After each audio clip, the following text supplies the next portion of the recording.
Imagine standing in the ruins of an ancient city, your fingers brushing against weathered stone, etched with symbols you can't decipher. The air hums with the weight of centuries, and the words carved into that rock, though silent, feel like they're begging to be understood. This isn't just a scene from a movie, it's the real-life frustration of historians and archaeologists who have spent decades staring at inscriptions from the Hellenistic period, a time when cultures collided, languages intertwined, and mysteries were carved into stone for eternity. These aren't just random scratches, they're puzzles left behind by people who lived over 2,000 years ago, and they hold secrets we're still desperate to unravel. The Hellenistic period was a whirlwind of change, where Greek influence spread like wildfire after Alexander the Great's conquests, blending with local traditions from Egypt to India. But here's the thing: when cultures mix, so do their languages, their symbols, and their ways of recording history. That's why so many inscriptions from this era are maddeningly cryptic. Some are written in forgotten dialects, others in codes meant for only the elite, and a few seem to defy translation altogether. They're not just historical footnotes, they're riddles that could rewrite what we know about trade, religion, and even daily life in the ancient world. Today, we're diving into 25 of the most baffling inscriptions from this era, each one a tantalizing piece of a puzzle that's still missing half its pieces. You'll see messages scrawled on temple walls, curses hidden in burial chambers, and even shopping lists that reveal more than you'd expect. Why does one inscription seem to describe an eclipse no one else recorded? What's the real meaning behind those strange symbols found in a shipwreck off the coast of Turkey, and who was trying to communicate or hide their words so carefully? By the end of this journey, you'll understand why these silent whispers from the past keep historians up at night, and why cracking their codes could change everything. The Rosetta Stone isn't just a relic, it's a linguistic key that unlocked an entire civilization's secrets. Imagine a slab of black basalt, roughly the size of a coffee table, covered in 3 distinct scripts: Greek, Demotic, and those enigmatic hieroglyphs that had baffled scholars for centuries. Found in 1799 by French soldiers digging near the town of Rosetta during Napoleon's campaign in Egypt, this stone became the bridge between ancient and modern understanding. But here's what makes it truly remarkable. It wasn't some poetic verse or royal boast. It was a bureaucratic decree issued in 196 BC, praising Pharaoh Ptolemy V for his generosity. The same message, repeated in 3 languages, gave linguists the foothold they needed to crack the hieroglyphic code. For decades, scholars had assumed hieroglyphs were purely symbolic, mystical pictures with no connection to spoken language. But the Rosetta Stone proved otherwise. By comparing the Greek text which they could read to the hieroglyphs, researchers like Jean-François Champollion realized these symbols represented sounds much like an alphabet.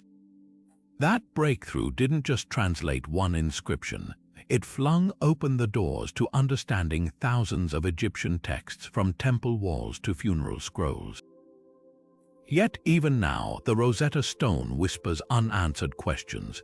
Nearly a third of it is broken off. What might those missing fragments have revealed? And while the decree itself seems straightforward, some historians argue it's political propaganda, carefully worded to legitimize Ptolemy's shaky reign. Was this stone less about recording history and more about controlling it? The irony is palpable. A message meant to cement a pharaoh's power ended up revealing far more than he ever intended. While the Rosetta Stone gets all the glory, its lesser-known cousin, the Decree of Canopus, might hold even more intriguing secrets. Carved in 238 BC, this massive limestone slab was discovered in the Nile Delta, and at first glance it seems almost like a rerun. A royal decree in 3 scripts, Greek hieroglyphs, and Demotic, celebrating another Ptolemaic pharaoh, Ptolemy III. But here's where things get fascinating. Unlike the Rosetta Stone's dry administrative tone, this inscription reads like a cosmic gossip column. It doesn't just praise the pharaoh, it immortalizes a celestial event so rare it bends our understanding of ancient astronomy. Buried in the text is a mention of the Sothis rising, a heliacal rising of the star Sirius that marked the Egyptian New Year. But here's the twist: the decree tweaks the Egyptian calendar, adding an extra day every 4 years, an early leap year system to keep the seasons aligned. That adjustment reveals something startling. These ancient scholars were wrestling with the same astronomical headaches we face today, yet scholars still argue over the details. Did the Egyptians truly understand precession, the slow wobble of Earth's axis? Or was this just a lucky fix? The stele also spills cultural tea, showing how Greek and Egyptian priests collaborated, blending Greek governance with the sacred cult of Osiris. But the real mystery isn't in the stars, it's in the politics. This decree wasn't just about timekeeping, it was power play. By aligning the calendar with the heavens, Ptolemy positioned himself as both pharaoh and cosmic custodian, a bridge between gods and mortals. And while the Rosetta Stone helped us read hieroglyphs, the Canopus decree lets us eavesdrop on an ancient debate, one where science, religion, and propaganda collided under the same stars we gaze at today. The city of Priene, perched on the cliffs of western Turkey, might seem like just another dot on the map of Alexander the Great's vast empire, until you stumble upon a block of marble that changes everything. The Priene calendar inscription isn't just a record of dates, it's a bombshell of political theater chiseled into stone around 330 BC. At first glance, it reads like a typical civic decree praising Alexander for funding the city's temple to Athena. But look closer and you'll notice something chilling. Entire lines have been scraped away, the stones scarred by deliberate erasures. Who would dare deface a tribute to the most powerful man in the world?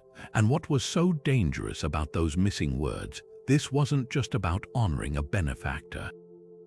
The inscription declares Alexander a divine founder, equal to gods, a radical claim that blurred the line between mortal ruler and deity. In an era where cities jockeyed for favor with Alexander's successors, this kind of flattery could mean protection, funding, or even survival. But those erased lines hint at a darker story. Some scholars think they were scrubbed by later rulers like Lysimachus, who sought to downplay Alexander's cult to bolster their own legitimacy. Others suggest internal strife, perhaps a faction in Priene opposing the city's cozy relationship with distant overlords, the most tantalizing theory. The erased text might have named Alexander's Persian wife, Roxane, a figure later purged from official memory by rivals. What makes this inscription so gripping isn't just the mystery of its gaps, but what it reveals about the chaos after Alexander's death. His empire fractured into warring factions, and cities like Priene became pawns in a game of revisionist history. Every chisel mark on that stone is a silent scream of propaganda, betrayal, and the volatile power of memory. And here's the kicker: even the surviving text is a masterclass in doublespeak. By tying the city's calendar, its very sense of time, to Alexander's patronage, Priene wasn't just thanking a king. It was rewriting reality itself, ensuring that every new year began with his name. Centuries later, those erased lines still whisper. In the ancient world, history wasn't written by the winners. It was carved by them, and just as easily undone. Buried beneath a massive mound in Amphipolis lies a tomb so grand it rivals the pyramids, and guarding its entrance, two haunting poetic inscriptions that have fueled a century of debate. The Castor tomb, uncovered in northern Greece in 2012, is a marvel of Macedonian engineering, a labyrinth of marble floors, intricate mosaics, and sculptures so lifelike they seem to breathe. But the real enigma, those two epigrams carved into the stone, their verses dripping with grief and secrecy. One addresses the dead directly: "I, the earth, hold this body, snatched from fate too soon."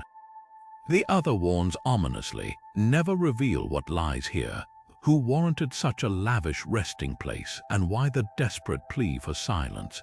The leading theory points to someone intimately tied to Alexander the Great, perhaps his fiery mother Olympias, his enigmatic wife Roxane, or even his childhood friend and general Hephaestion.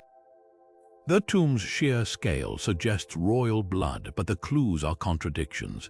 The mosaics depict Persephone's abduction, a myth tied to untimely death fitting for Roxane, murdered alongside her son after Alexander's passing. Yet the lion statue recovered nearby mirrors one commissioned for Hephaestion's memorial. And then there's the poetry itself. Some translations emphasize loyalty, "I guard the one who was beloved," while others hint at tragedy, the gods demanded sacrifice. What's most startling isn't just the identity crisis, it's the linguistic fingerprints. The epigrams mix Homeric Greek with rare Macedonian dialect, as if the author wanted only certain elites to grasp their full meaning. Forensic analysis of the chisel marks even suggests the second poem was added later, raising eerie questions. Was the tomb reopened to hide its occupant's fate? Or was the warning carved only after whispers began to spread? Every interpretation unravels another thread. If this was Olympias executed for defying Alexander's successors, why no mention of her notorious temper? If Hephaestion, why the feminine verb forms? Like a mirror shattered and reassembled, each theory reflects a different facet of history, one where power, love, and betrayal were etched not just in stone, but in the very words meant to conceal them.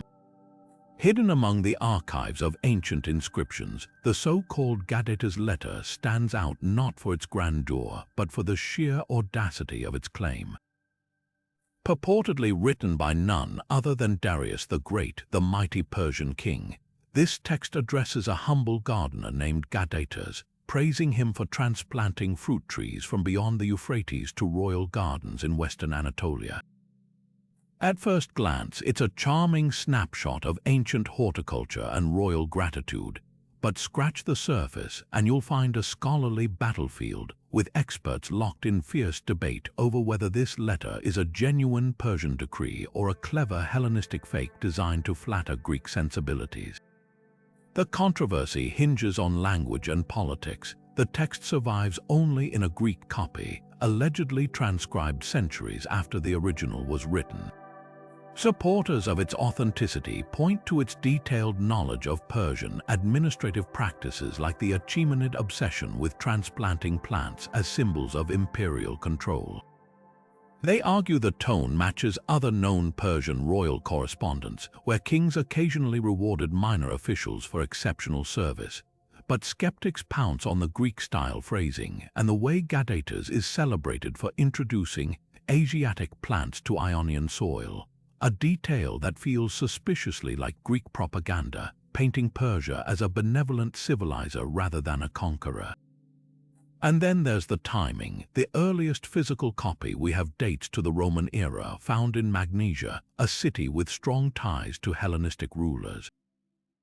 Could this letter have been fabricated to legitimize Greek claims over Anatolia, portraying Persians as enlightened predecessors rather than oppressors?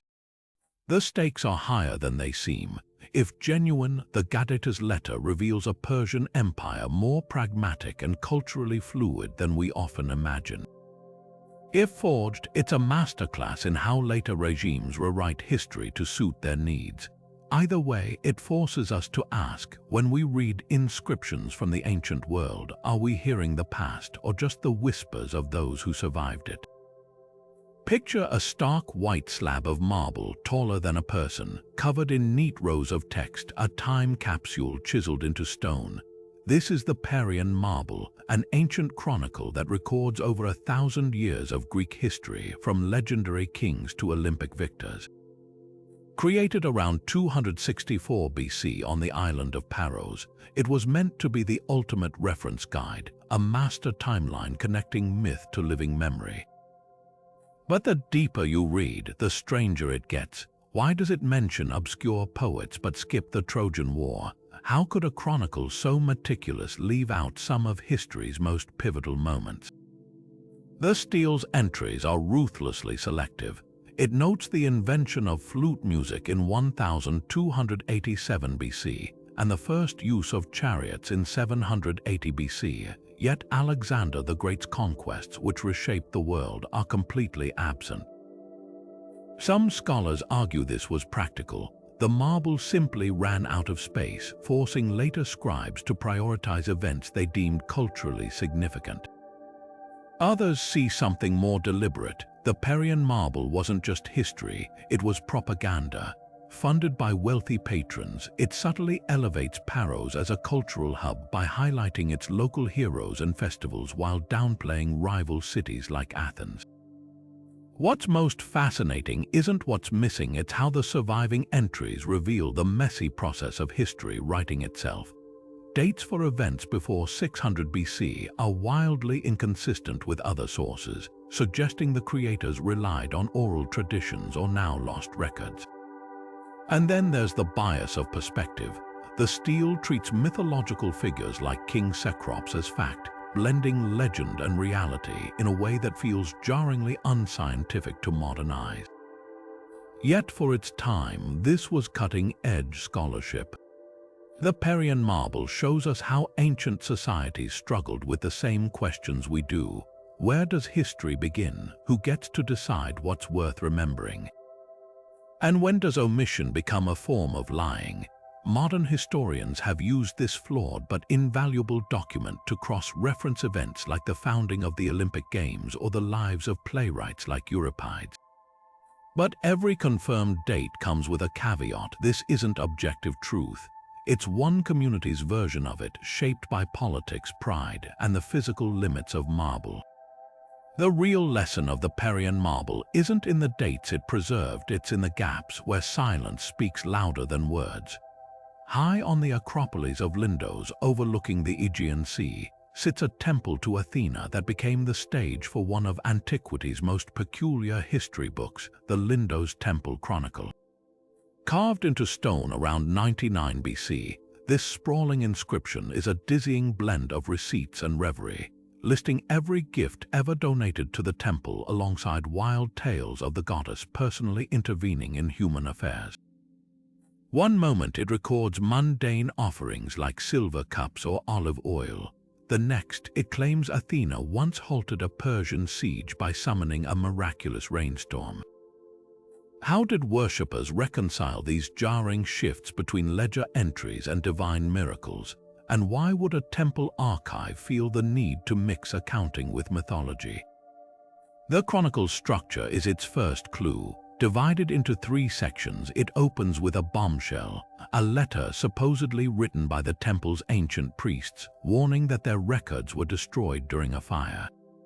To rebuild their history, they compiled surviving fragments, both written and oral, into this new master list. That framing device alone reveals a staggering self-awareness about how easily history could be lost or manipulated.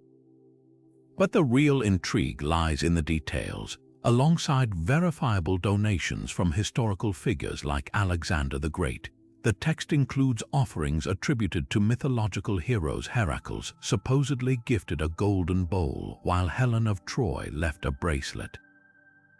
These weren't just fanciful additions, they served a strategic purpose. By weaving legendary figures into the temple's ledger, the priests elevated Lindos' status, implying that even demigods had acknowledged its sanctity. Then there's the matter of Athena's miracles. The chronicle describes her appearing to a besieged Lindos in a dream, promising rain if the Persians didn't retreat. When they ignored her, the skies opened, flooding their camp, a story suspiciously absent from Persian records. Some historians argue this was coded resistance literature, crafted under Roman rule to remind occupiers of divine retribution. Others see it as competitive branding. Neighboring temples had flashier origin stories, so Lindos needed its own divine drama. What makes the chronicle truly revolutionary is its muddying of genres. Unlike the Parian marble, which separated myth and history into tidy entries, this text jumbles them together, suggesting that for its audience, the line between fact and legend was always porous. A merchant reading it might nod at the list of donated anchors, then shiver at Athena's wrath, both equally real in shaping their world. Modern scholars still debate whether the priests believed their own stories or were masterful spin doctors. But the answer might lie in the stone itself. The chronicle's final lines announce it was displayed next to the temple's most sacred relics, not in some dusty archive. This wasn't just record-keeping. It was theater meant to be performed aloud, where the clink of gold coins and the roar of divine storms would echo equally in the ears of pilgrims. In Lindo's, history wasn't written to inform. It was written to awe. Deep in the arid plains of northern Afghanistan, where the Oxus River carves through the landscape, lie the ruins of a city that shouldn't exist, Iconum, a sparkling Greco-Bactrian metropolis once hailed as the Alexandria of the East. Here, archaeologists uncovered a series of inscriptions that shatter our assumptions about cultural boundaries. These aren't just administrative records or royal decrees. They're philosophical collisions where the ethics of Delphi meet the spirituality of Central Asia. Take the famous Maxims of the Sages inscription, etched into the base of a statue in Iconum's gymnasium. At first glance, it's pure Greek wisdom, phrases like "know thyself" and "nothing in excess," lifted straight from the oracle of Delphi. But look closer. The text is framed by a dedication to a local deity, Kineas, and the phrasing carries subtle shifts, almost as if someone translated the Greek concepts into Bactrian thought before chiseling them back into Greek. The result feels like a cultural palimpsest, where the rigid self-discipline of Hellenic philosophy merges with the communal harmony prized by Central Asian traditions. Then there's the temple inscription, its edges worn by centuries of wind. It names a man, Clearchus, who claims to have copied these precepts faithfully from Delphi. But here's the puzzle. Clearchus wasn't some wandering scholar. He was likely a high-ranking official, possibly the city's founder. Why would a politician bother carting moral sayings across thousands of miles? Some historians argue this was soft diplomacy, using shared wisdom to unite Greek settlers and local elites under common values. Others see something darker, a veneer of Hellenic virtue slapped over a regime that relied on mercenaries and forced labor. The real intrigue lies in the gaps. Whole sections of these inscriptions are illegible, their meanings lost to erosion or deliberate defacement. Infrared scans suggest one smudged line might reference Zoroastrian fire rituals, hinting at religious syncretism we've barely begun to understand. Even more haunting is the abrupt end to Iconum's story. By 145 BC, the city was abandoned, its libraries burned, its statues toppled. Was it nomadic invasions, a revolt against Greco-Bactrian rule, or something slower, a cultural unraveling as hybrid identities fractured under pressure? The Iconum edicts refuse easy answers. They're whispers of a world where East and West didn't just trade goods, they traded souls and the silence of those ruined walls. Perhaps the loudest inscription of all, carved into the sun-baked stones of Delphi, where the oracle once breathed prophecies into the ancient air, the Delphic maxims stand as a moral compass frozen in time. 147 commands, crisp as commandments, urging everything from obey the law to control thy anger. They read like a self-help manual for antiquity, except nothing about them is simple. Scholars have long assumed these maxims crystallized during the Hellenistic era, perfect for teaching Greek values to a fractured, multicultural world. But recent discoveries have upended that theory. Fragments of similar sayings appear on pottery shards dating back to 700 BC, centuries before Alexander's empire stretched from Greece to India. So why were they etched so prominently at Delphi during the Hellenistic period? And why do certain virtues like mercy or curiosity go conspicuously unmentioned? The omissions are as telling as the inclusions. Worship the divine makes the list, but there's no mention of questioning authority. Marry wisely appears, yet nothing about loving your spouse.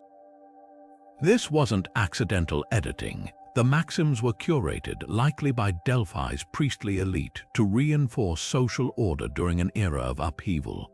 As Greek cities grappled with foreign influences and internal strife, these bite-sized morals offered stability, a cultural anchor.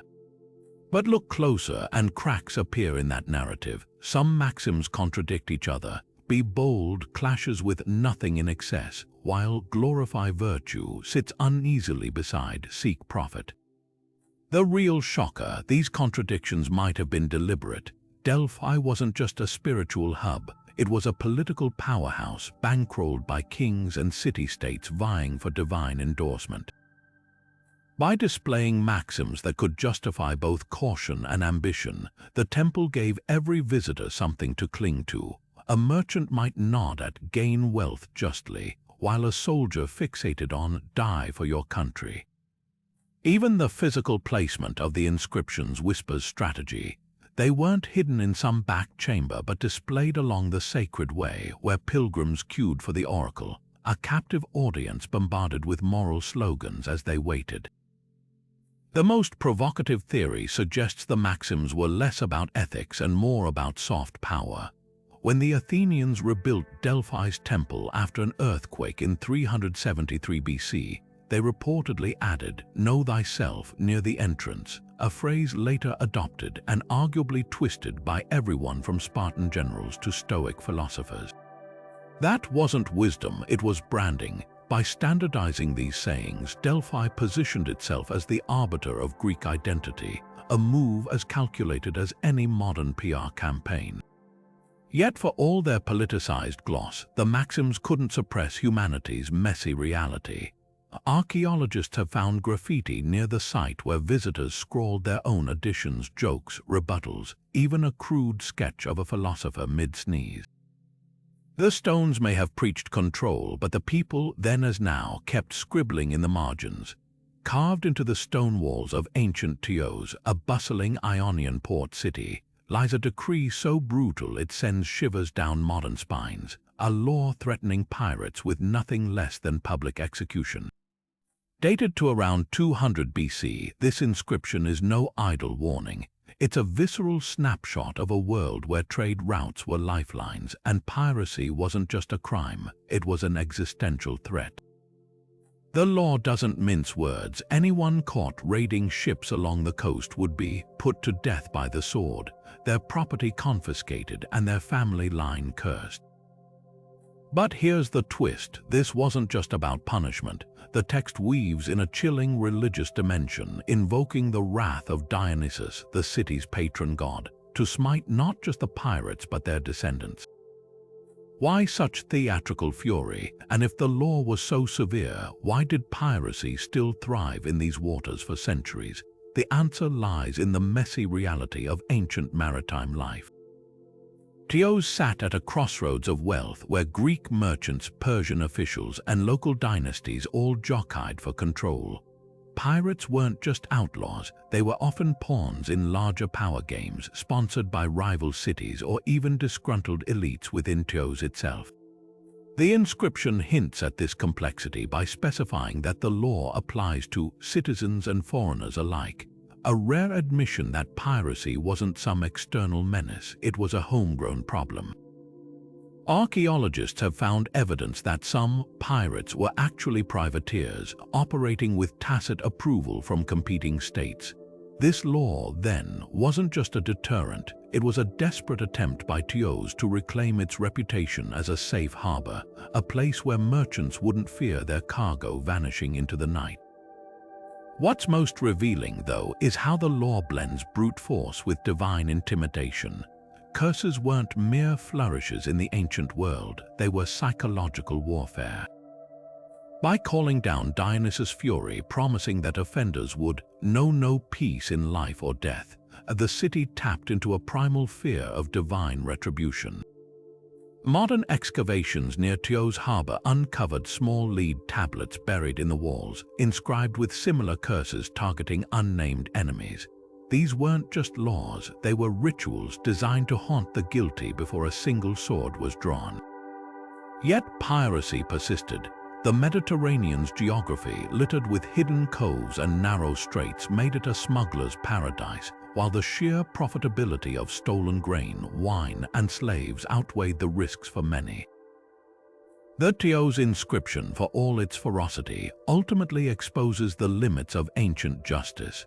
Without coast guards or international treaties, cities relied on spectacles of violence and the terror of the gods to keep order. In the end, the stone's real message wasn't to pirates, it was to traders passing through. Here, at least, someone is trying. On the storm-lashed island of Samothrace, where the Aegean winds howl through ruined temples, lies a set of inscriptions so cryptic they've tormented scholars for centuries. These aren't royal decrees or tax records, they're fragments of initiation instructions for one of antiquity's most secretive cults, the mysteries of the great gods. Unlike the well-documented rites of Eleusis, Samothrace's rituals were guarded with such ferocity that even ancient writers who underwent initiation refused to describe them. The surviving texts are maddeningly incomplete, a patchwork of warnings, poetic riddles, and abrupt commands that hint at ceremonies where the divine brushed against human flesh. Take one particularly eerie fragment: the candidate shall stand barefoot upon the iron, and the voice shall call from below. Is this a metaphor, a literal trial by heated metal? The text refuses to clarify. Other scraps mention the dance of the twin brothers, likely referring to the divine twins Castor and Pollux, central figures in the cult's mythology. But the accompanying diagrams, if they ever existed, are long lost. What survives suggests a multi-stage initiation: purification by seawater, midnight processions with torches, and finally, an epiphany where the god's presence became tangible. Yet the gaps are as telling as the words. Certain phases are referred to only by initials, as if even in writing, the cult's inner circle dared not spell them out. The secrecy wasn't just theatrical, it was existential. Unlike state religions, mystery cults thrived on exclusivity, promising salvation only to those who endured their trials. Leaking the rituals would have neutered their power. This explains why the inscriptions avoid specifics about the ultimate revelation, often called the Great Sight. Ancient sources whisper of participants experiencing visions so overwhelming, some fled screaming into the night. Modern digs have uncovered peculiar artifacts near the sanctuary: iron rings too small for fingers, possibly ankle restraints, and basins with traces of hallucinogenic compounds. Were initiates drugged, hypnotized by flickering torchlight, the stones won't tell. What makes these fragments truly haunting is their duality. They're both guide and gag, offering just enough to entice initiates while obscuring the true heart of the mystery. A passage might detail the correct way to fold one's robe before entering the inner chamber, then trail off mid-sentence when describing what happens next. Even the language bends to this purpose, mixing archaic Greek terms so obscure they'd baffle outsiders. The cult's priests weren't just hiding secrets, they were weaponizing silence, making the unspoken as potent as the divine. And perhaps that's the real lesson of Samothrace. In an age when we document everything, these broken inscriptions remind us that some truths resist carving. They live in the shudder of a torch's shadow, the weight of a vow too sacred to inscribe. The gaps aren't failures of preservation, they're the cult's final, unbroken seal. Buried beneath the shifting sands of eastern Syria, the ruins of dura-europos hide a trove of documents that shatter the myth of the Roman army as a monolithic, Latin-speaking force. The military papyri found here, scraps of payrolls, duty rosters, and personal letters, paint a vibrant, chaotic picture of legionary life where Greek idioms brush up against Latin commands, and soldiers' origins span from Gaul to the Euphrates. One fragment lists a cavalryman's wages in denarii, then abruptly switches to Greek to note he's been fined for losing his spear. another records a Syrian recruit with a Romanized name, Marcus Aurelius Alexander, who signs off in wobbly Greek script. Why would Rome's war machine, famed for its discipline, tolerate such linguistic free-for-all? And what do these scribbled notes reveal about the real faces behind the empire's steel-clad facade? The answer lies in dura-europos' unique position as a cultural crossroads. Stationed at the empire's eastern edge, the garrison absorbed local customs even as it imposed Roman rule. Greek, the lingua franca of commerce and bureaucracy, bled into military administration, creating hybrid documents where Latin headings give way to Greek itemizations. A pay stub from 254 AD meticulously calculates a soldier's salary minus deductions for barley and boots, all in Greek, though the amounts are penned in Roman numerals. This wasn't just practicality, it was necessity. Many auxiliaries recruited from Hellenized cities couldn't read Latin, forcing officers to bend protocol. Even the emperor's name sometimes appears in its Greek form, a subtle nod to the troops' linguistic reality. Yet the papyri's true goldmine isn't language, it's the glimpses of individual lives. One soldier petitions for leave to visit his dying mother in Palmyra, his plea peppered with colloquial Greek phrases no formal Latin document would allow. Another list notes a Thracian archer's debt to a local wine merchant, hinting at off-duty fraternization that official histories ignore. Most poignant are the unidentified names, Titus Flavius Sabinus, followed by a smudged patronymic, or Gaius Julius Philippus, whose origin is erased by time. Were these local conscripts given Roman names upon enlistment, or sons of veterans clinging to their fathers' borrowed identities? The payrolls unravel another myth, the supposed uniformity of military pay. While textbooks cite neat tables of legionary wages, these scraps show wild variations.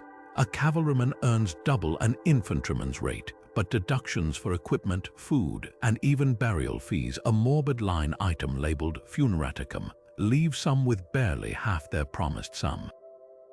One irritable note in marginalia complains about delayed pay, proving some struggles are eternal. What emerges isn't the sterile hierarchy of Roman propaganda, but a messy human ecosystem.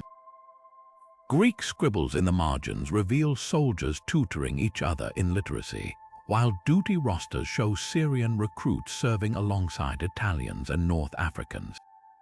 The greatest enigma, a fragment listing explorators, scouts with Semitic names under the command of a centurion with a Celtic epithet, Rome's melting pot cast in ink and reed paper. These weren't faceless cogs in an imperial machine. They were men navigating two worlds, one foot in the rigid structure of Roman castra, the other in the vibrant hybridity of the Hellenistic East. And then there's the silence. For all these voices preserved, the papyri withhold their fates. Did the soldier who borrowed 3 drachmas for his sister's dowry ever repay it? Did the recruit from Edessa survive his first battle? The ink fades at the very moments we lean closer, a reminder that history's fullest stories often live in the unrecorded gaps. Perched high in the rugged mountains of Lycia, the small town of Ononda seems an unlikely stage for one of antiquity's most daring philosophical experiments. Here, around 200 AD, a wealthy citizen named Diogenes commissioned a massive inscription not to glorify himself or the gods, but to spread the radical teachings of Epicurus across the town's very walls. Stretching over 80 meters, this sprawling text wasn't some discreet private meditation. It was a billboard for freethinking, carved where every passerby from merchant to magistrate would see it.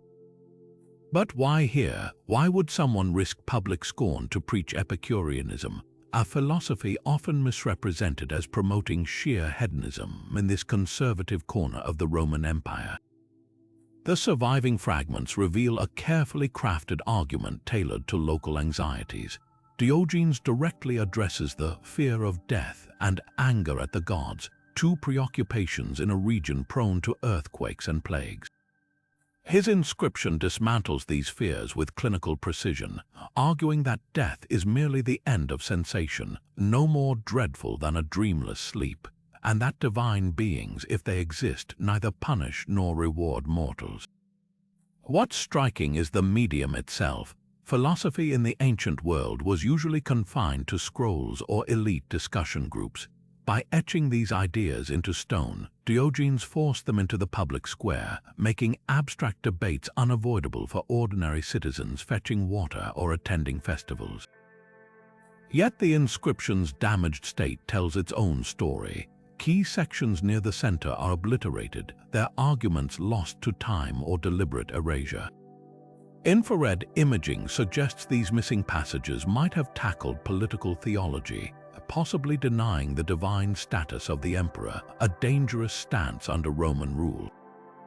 Other gaps coincide with critiques of traditional sacrifice, a risky move in a town whose economy relied on pilgrimages to local shrines. The weathering patterns hint at more than natural decay. Certain phrases show tool marks consistent with targeted chiseling. Was this philosophy too provocative for Ononda's establishment, or did later Christian authorities scrub away what they saw as pagan heresy? The inscription's sheer scale suggests Diogenes saw this as his life's work, not just vanity. He even included a summary version for those unwilling to read the full text, a concession that speaks volumes about his missionary zeal. But the real genius lies in his rhetorical jiu-jitsu. Instead of attacking religion head-on, he co-opts its language, styling himself as a physician of the soul, offering liberation from mental disease. One remarkably preserved passage compares superstitious fears to smoke choking a shut room, urging readers to throw open the windows of the mind. This wasn't cold logic, it was therapy carved in stone. Modern visitors to Ononda can still trace their fingers over grooves where Diogenes proclaimed pleasure as life's proper aim, not orgies or gluttony, but the absence of pain and anxiety. The irony is palpable. A philosophy preaching quiet contentment found its loudest voice in this remote mountain town, its whispers against dogma shouted from the walls. The broken sections may leave us guessing at Diogenes' boldest claims, but their very absence proves his point. Ideas outlive empires, even when the stones meant to carry them fracture under time's weight. Carved into the sheer cliffs of Mount Nimrud in southeastern Turkey, the bilingual inscriptions of King Antiochus I of Commagene stand as a monumental puzzle in stone. On one side, elegant Greek letters proclaim the king's divine ancestry and achievements. On the other, Aramaic script, the lingua franca of the local population, tells what seems at first glance to be the same story. But look closer, and the two versions diverge in ways that expose the delicate balancing act of a ruler caught between worlds. The Greek text boldly declares Antiochus a theos, a god-king in the tradition of Alexander, while the Aramaic translation carefully avoids such explicit deification, opting instead to call him beloved of the gods. Was this a translation error, a scribble oversight, or a deliberate strategy to appease different audiences? The discrepancies don't stop there. The Greek version emphasizes Antiochus' ties to the Hellenistic world, listing Macedonian generals and Persian kings among his ancestors. The Aramaic text, meanwhile, highlights his local legitimacy, invoking Armenian and Babylonian rulers familiar to the region's inhabitants. Even the titles shift, where Greek calls him Basilius, a term soaked in Alexandrian prestige. Aramaic uses Malka, a word with deeper roots in Near Eastern tradition. These weren't mere linguistic choices, they were calculated political statements. Antiochus ruled a fragile buffer state squeezed between Rome and Parthia, and his inscriptions reveal the tightrope walk of a monarch desperate to be all things to all people. Scholars still spar over the intended audiences. Some argue the Greek text targeted visiting diplomats and merchants, projecting Hellenistic sophistication, while the Aramaic reassured local elites wary of foreign posturing. Others suggest the bilingual format itself was the message, a visual assertion that Commagene could bridge east and west, the most tantalizing theory. The divine claims were performative, meant less for living subjects than for posterity. Antiochus built his tomb sanctuary nearby, a pyramid-topped peak where he expected to be worshipped as a deity after death. The inscriptions then weren't just propaganda, they were a script for his own immortality, etched where no one could ignore them. But the stones hold one final secret. Infrared scans reveal patches where the Aramaic was altered words carefully chiseled out and replaced. The edits cluster around descriptions of rituals, softening demands for worship into invitations. This wasn't a static monument, it was a living document tweaked as political winds shifted.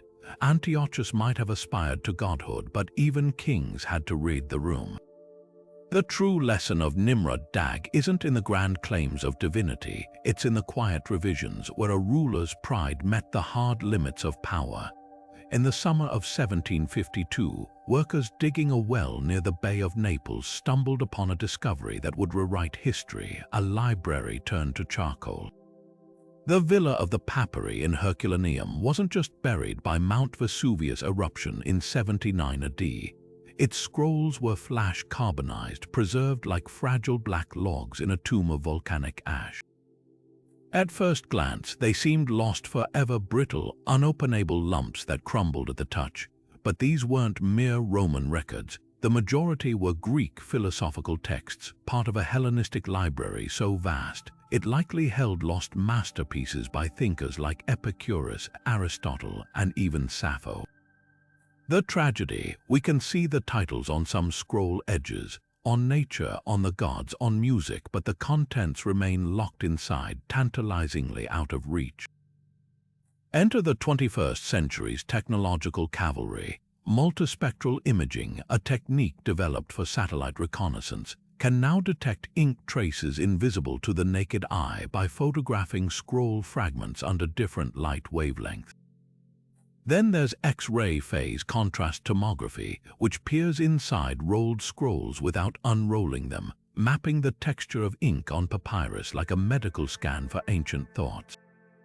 The most breathtaking breakthrough, a team recently trained machine learning algorithms to distinguish ink from papyrus in these scans, revealing full paragraphs from a scroll discussing pleasure and sensation, a probable Epicurean text that hadn't been read in 2 millennia. Yet for every success, there's a heart-stopping near-miss. Infrared scans of one scroll's exterior showed the word Pythagoras, sparking speculation it might contain his lost writings on numerology or metaphysics. But as researchers painstakingly unrolled it digitally, they found only a later philosopher's commentary, precious but not the holy grail they'd hoped for. Other fragments tease us with references to works we know existed but haven't found. Aristotle's second book of Poetics, Democritus' treatises on ethics, countless lyric poems. One half-burned column mentions a play by Sophocles called The Lovers of Achilles, a title previously unknown to history. The real drama lies in the library's composition. Unlike formal Greek libraries, this collection feels personal, even eccentric. Alongside heavyweight philosophers are obscure medical texts, manuals on dream interpretation, and a surprising number of works on the senses, touch, taste, and vision. Some scholars think this was the working library of Philodemus, an Epicurean philosopher who may have taught Virgil. If so, marginal notes and draft revisions could lurk in these carbonized layers, offering a rare glimpse into how ancient thinkers refined their ideas. But time is both preserver and thief. Despite advances, many scrolls remain too fragile to scan, their ink fading as exposure to air accelerates decay. Others are herringbone rolls, their layers fused into zigzag patterns no current technology can fully unravel. The greatest irony, the same volcanic heat that preserved these texts also made them archival nightmares, crisp on the outside, often mush within. What keeps researchers going is the potential payoff. Even a single complete lost work could reshape our understanding of Hellenistic thought. Imagine recovering Chrysippus' writings on logic, which ancient sources claim filled over 700 scrolls, all vanished. Or finding Cleopatra's treatise on cosmetics, cited by Galen but never seen since. The villa's library is an intellectual Aladdin's cave, its treasures half glimpsed through a sooty veil. Every deciphered word feels like hearing a whisper across 20 centuries, a reminder that the past isn't dead until we stop listening. Beneath the modern streets of Olbia, an ancient Greek colony on the Black Sea, archaeologists uncovered a stash of small lead tablets that seemed to whisper across the centuries, not with prayers but with rage. These aren't royal decrees or sacred hymns, they're cursed tablets meticulously inscribed with the names of thieves, rivals, and lovers who wronged their victims, then folded and pierced with nails to activate their malevolent magic. The Olbia tablets stand out for their chaotic blend of cultures. Greek deities like Hermes and Hecate, invoked alongside Scythian names like Scylla and Orikos, written in letters that veer from elegant Greek script to hurried, almost desperate scratches. What makes these curses so fascinating isn't just their venom, but their sheer specificity. One tablet targets a man who stole a cloak, calling down a wasting sickness until he returns it. Another, written in shaky handwriting, seems to curse an entire family, listing names alongside body parts. Let Artemis' hands wither, let his daughter's tongue rot. But here's the puzzle. Roughly a third of these tablets leave their victims unnamed, referring only to the one who stole my silver cup or the woman who lied to me. Were these curses hurled in the heat of anger before the accuser even knew the culprit? Or was the magic itself considered potent enough to seek out the guilty without human labels? The cultural cocktail of these tablets reveals a society where identities blurred. Greek colonists traded, intermarried, and clashed with Scythian nomads, and the curses mirror that friction. Some tablets use Greek phrasing but invoke the gods of this land, acknowledging local spirits. One even switches languages mid-curse, starting in polished Greek before dissolving into what scholars think is a Scythian Greek pidgin. This wasn't just superstition, it was pragmatism. If you lived in a port city where sailors, merchants, and steppe warriors crossed paths daily, you'd hedge your bets with every divine power available. Yet the most haunting question lingers: did these curses work? Archaeology offers eerie clues. Several tablets were found still folded, their nails driven through, likely meaning they were never delivered to a temple or grave, the traditional way to activate them. Others show signs of being reopened, as if the cursor lost faith and tried to amend their spell. And then there's the silence. We'll never know if Artemis' hands truly withered or if the silver cup ever found its way home. But the sheer volume of these tablets suggests one thing. In Olbia, where justice was as fluid as the Black Sea tides, people trusted lead and the gods more than the courts. The real magic might have been the act itself, pouring your fury into metal, then burying it deep, letting the earth hold what you couldn't carry. On the sacred island of Kos, home to Hippocrates and the cradle of rational medicine, a marble slab stands as a paradox. The healing inscription from the temple of Asclepius chronicles miracle cures with clinical precision, yet between its lines lies a tension that challenges everything we think we know about ancient medicine. The blind man received the god's touch and saw sunlight again, proclaims one entry followed by bafflingly mundane instructions. For convulsions, apply fox dung mixed with rose oil. How could the same temple that trained history's first scientific physicians also peddle what sounds like folk superstition? The inscription structure reveals careful curation. Each healing follows a formula: the patient's name, ailment, divine encounter in the temple's Abaton dream chamber, and prescribed treatment. Some entries read like early clinical trials. A woman with a decade-long hemorrhage cured after the god prescribed a concoction of ashes and wine, ingredients we now know have antiseptic properties. But others defy logic entirely, like the claim that swallowing live vipers healed paralysis.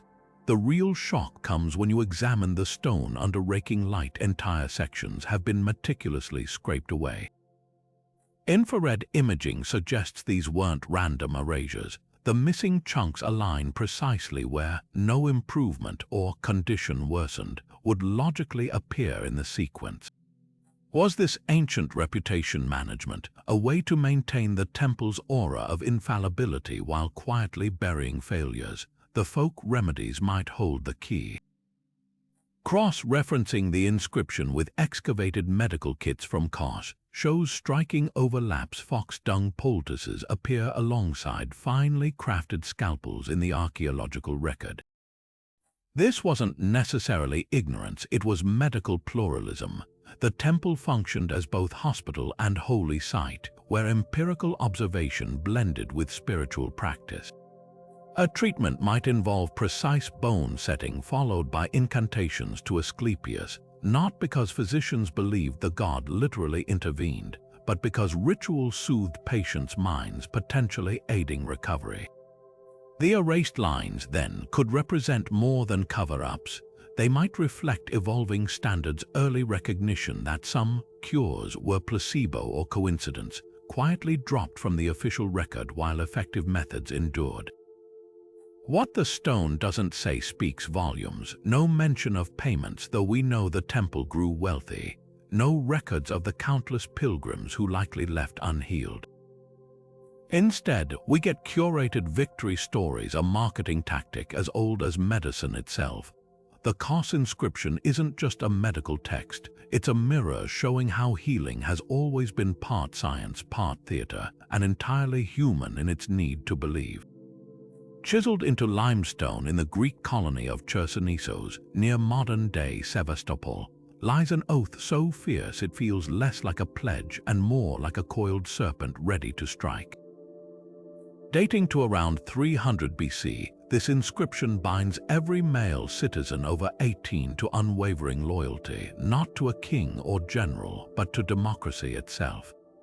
I shall not betray the people of Chersonesos. It begins, followed by promises to reject coups, report traitors, and even fight to the death against anyone plotting tyranny. But here's where the text takes a dark turn. It invokes divine annihilation for oath-breakers, cursing them with crop failure, barren wives, and no burial in their homeland. This wasn't just civic duty, it was a blood pact with the gods, yet the historical record reveals a bitter irony. The same walls that bore this oath also held records of Chersonesos' brutal political purges. Just decades after its carving, factional violence erupted, with rival leaders accusing each other of violating the very ideals enshrined in stone.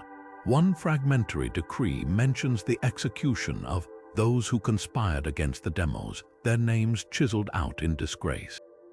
The curses, it seems, were no deterrent unless you count the eerie coincidence that Chersonesos later suffered repeated famines, just as the oath had warned.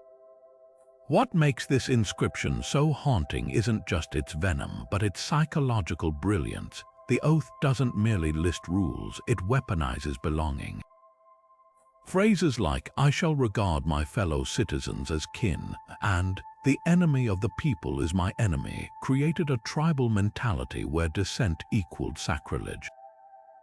Archaeologists have found copies of the oath near the city's agora and gymnasium, places where men gathered daily, ensuring constant reinforcement. Even the curse formulas mirror contemporary legal penalties, blurring the line between divine wrath and human justice. But the true testament to its power lies in the silence that follows. After centuries of turmoil, Chersonesos stabilized, becoming one of the few Greek colonies to maintain democratic governance into the Roman era. Whether that was due to the oath's intimidation or genuine civic awakening, we'll never know. The stone's final lesson: some promises aren't just spoken, they're carved into the bones of a city, waiting for history to test their worth. Rising above the ruins of ancient Pergamon, the great altar stands as a shattered hymn carved in marble, its inscriptions fractured like the myths they once honored.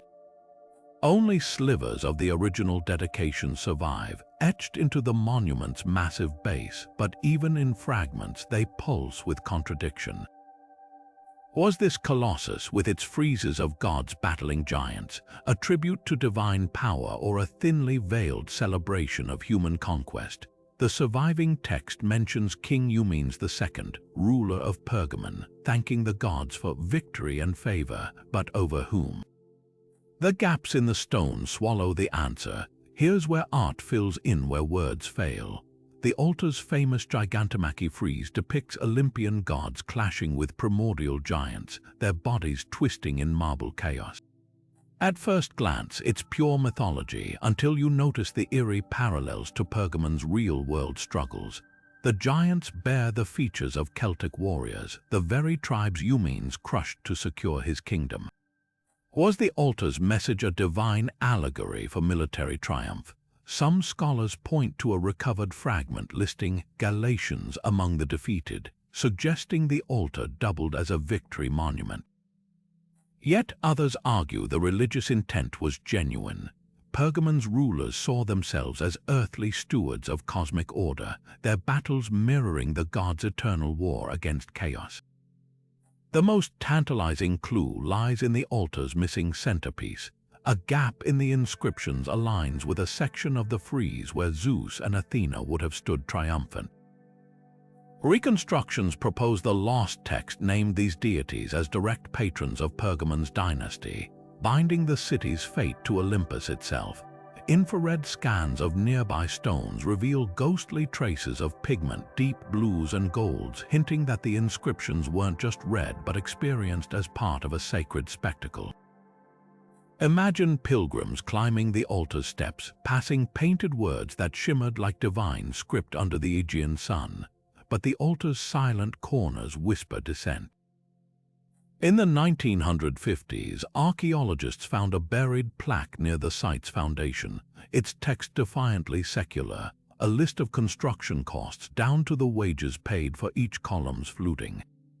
This mundane ledger clashes with the altar's heavenly pretensions, exposing the machinery of propaganda beneath the marble. Even the famed gigantomachy frieze has a tell. Several giants' faces were recarved during construction, their features altered to better resemble Rome's enemies as Pergamon's alliances shifted. The stones, it seems, were as political as they were pious. Perhaps the truth lies in the altar's dual nature. By celebrating military victory as divine will, Eumenes didn't just honor the gods, he became their earthly partner. The inscriptions, even fractured, reveal a ruler walking the knife's edge between humility and hubris, his words chiseled not just for mortals but for the immortals he hoped would read them. Today, as tourists trace their fingers over the few surviving letters, they're touching more than history. They're touching a king's prayer carved in stone, one that begged the heavens to notice. Buried in the dusty archives of Alexandria's ancient naval yards, a series of cracked papyrus logs tell a story far stranger than simple shipbuilding. These records, meticulously penned by scribes in the 3rd century BC, document every plank, rope, and labor hour poured into Ptolemaic Egypt's mighty fleet, but scattered among the inventories are eerie gaps. Ships with names like Thetis' Shadow and Poseidon's Promise appear in payroll ledgers, their construction crews paid in full, yet no trace of their hulls ever touched the water. Were these phantom vessels the work of embezzling officials, or is there a more intriguing explanation hidden in the bureaucracy of the ancient world's greatest port? The sheer scale of Alexandria's naval operations makes these gaps all the more puzzling. One papyrus lists 32 triremes commissioned in a single year, with precise breakdowns of materials, 12,000 talents of cedar from Lebanon, 800 coils of Egyptian hemp, even the wages of carpenters from Phoenicia. Yet squeezed between these verified entries, a 2-line note mentions a 5th quinquereme of the Western Dock that vanishes from subsequent records. The discrepancy isn't trivial. Building such a warship would have cost roughly 200 talents, enough to feed a small town for months. Forensic analysis of the ink suggests these entries weren't later forgeries but written concurrently with legitimate accounts, raising the unsettling possibility that someone was skimming funds under the nose of the royal treasurer. But before we condemn the Ptolemy's accountants, consider the alternative. Naval warfare in this era was as much about deception as firepower. Ancient historians like Polybius describe shadow fleets, decoy ships listed on rolls to inflate a kingdom's perceived strength, discouraging rivals from attacking. The ghost ships of Alexandria might have been psychological warfare, their existence whispered to spies while real vessels were built in secret. Supporting this theory, one damaged fragment references a hidden dry dock near Lake Marotes, its location described in code-like terms. Then there's the human factor. A payroll sheet from 219 BC contains a scribbled marginal note paid double for silence, next to the name of a shipwright named Amenphis. Was he bribed to overlook missing materials or compensated for working on classified projects? The papyri's mundane details often hint at deeper intrigue. One seemingly mundane receipt for 500 nails, bronze, is followed by an unusually detailed description of their distribution, as if the scribe expected auditors to question why so many vanished into a single hull. The most haunting entry of all appears on a ledger otherwise devoted to routine repairs. For Nemesis, no launch date, crew reassigned, gods be merciful. Was Nemesis a cursed vessel abandoned after some disaster, a warship repurposed for clandestine missions, or simply a clerical error, its name accidentally copied from an older scroll? The truth may lie in the harbor's silt.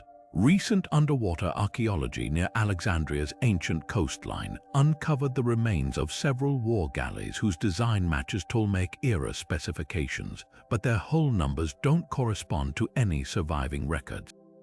Like the phantom ships in the papyri, they exist outside official history, silent witnesses to the gaps between what was written, what was built, and what was meant to be forgotten.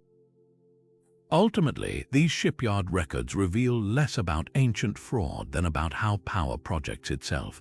Whether through ink or oak, the Ptolemies understood that perception could be as formidable as any fleet.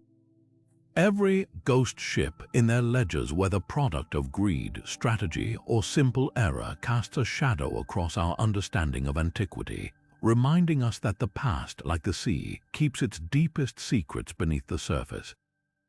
High on the walls of the Temple of Seti I in Abydos, a list of kings stretches across the stone like a carefully curated family tree, except this genealogy holds glaring omissions and suspicious additions. The so-called Abydos king list, carved during the reign of Ptolemy IV in the 3rd century BC, presents 76 pharaohs in perfect procession, their cartouches crisp under the torchlight. But look closer, and the gaps scream louder than the names. Whole dynasties vanish, controversial rulers are scratched out, and certain pharaohs appear suspiciously polished, as if the stone itself had a memory problem. This wasn't an accident, it was a masterclass in political editing chiseled by Ptolemaic hands. The list's most glaring silence, the Amarna period, Akhenaten, Nefertiti, Tutankhamun, all erased as if they'd never ruled. Their crime, Akhenaten's radical monotheism, which threatened the very priestly hierarchies the Ptolemies later relied upon for control. By chiseling away these heretic pharaohs, the temple's priests, likely under Ptolemaic direction, sent a clear message: deviation from tradition wouldn't be tolerated, even in retrospect. Yet the edits weren't just about erasure. Some inclusions raise eyebrows, like the prominence of Ramses II, whose cartouche gleams with fresh recarving. Coincidentally, Ramses was famous for his propaganda, much like the Ptolemies themselves. Drawing a line from Ramses to their own reign implied continuity, suggesting they weren't foreign interlopers but the natural heirs to Egypt's golden age. What's most fascinating isn't who's missing, it's who made the cut. The list includes obscure early dynastic kings barely mentioned elsewhere, while skipping powerful rulers like Hatshepsut, the female pharaoh whose reign defied gender norms. The selectivity reeks of agenda. By highlighting certain kings, the Ptolemies subtly reinforced their own legitimacy. One theory points to the list's ceremonial purpose. during festivals, priests would recite these names in ritual, weaving the Ptolemies into the sacred fabric of Egypt's past. The audience wouldn't hear the omissions, they'd only absorb the curated lineage, a sonic illusion of unbroken glory, but the stone betrays its own bias. Infrared scans reveal palimpsests' ghostly traces of earlier names beneath the current ones. In one section, the outline of Hatshepsut's cartouche lingers under settees like a whisper beneath a shout. Even more telling, the list stops abruptly before the Persian conquest, avoiding any reminder of foreign rule before the Greeks.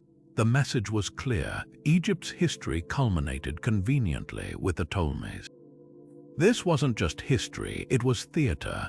The Abydos list wasn't hidden in some archive. It dominated the temple's most sacred corridor, forcing every pilgrim to walk beneath its narrative. For the literate, the names were scripture. For the illiterate, the rhythmic procession of cartouches implied divine order. And for us, it's a stark reminder that history isn't just written by the victors, it's carved by them, one deliberate chisel stroke at a time. The real question isn't who's on the list, it's who held the hammer. From royal decrees chiseled into towering monuments to lead tablets whispering curses in forgotten alleys, these 25 inscriptions reveal a Hellenistic world far messier and more fascinating than any textbook could capture. Each one is a frozen moment, a king desperate to be remembered as a god, a sailor cursing the thief who stole his cloak, a philosopher etching his manifesto where all could see. Together, they shatter the illusion that history is a single story. These stones and scraps prove it's a cacophony of voices, some shouting lies to the heavens, others murmuring truths meant only for the shadows. What's astonishing isn't just what these inscriptions say, but how often they contradict each other. The same era that gave us the Rosetta Stone's bureaucratic clarity also produced the Delphic Maxim's calculated vagueness. A king's propaganda on one slab is undone by a sailor's graffiti on another. Even the mistakes matter, the erased lines, the altered phrases, the gaps where someone's name used to be. These aren't imperfections, they're proof of history's rough edges, the places where human ambition and fear still bleed through, and that's the real magic of these puzzles. Every time we think we've decoded the Hellenistic world, a new inscription upends our assumptions.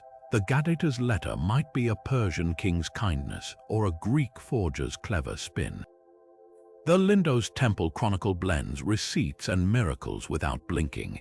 Even the Abydos king list, with its glaring omissions, teaches us more about power than 1,000 intact chronicles. These fragments force us to admit how much we don't know and how much the past refuses to fit into neat categories. So which inscription haunts you the most? The phantom ships of Alexandria's ledgers, the Castor tomb's poetic warnings, or maybe the quiet desperation of that soldier's letter home, scribbled in shaky Greek? Drop your favorite mystery in the comments, because history's greatest secrets aren't locked away in vaults. They're hiding in plain sight, waiting for someone to look closer.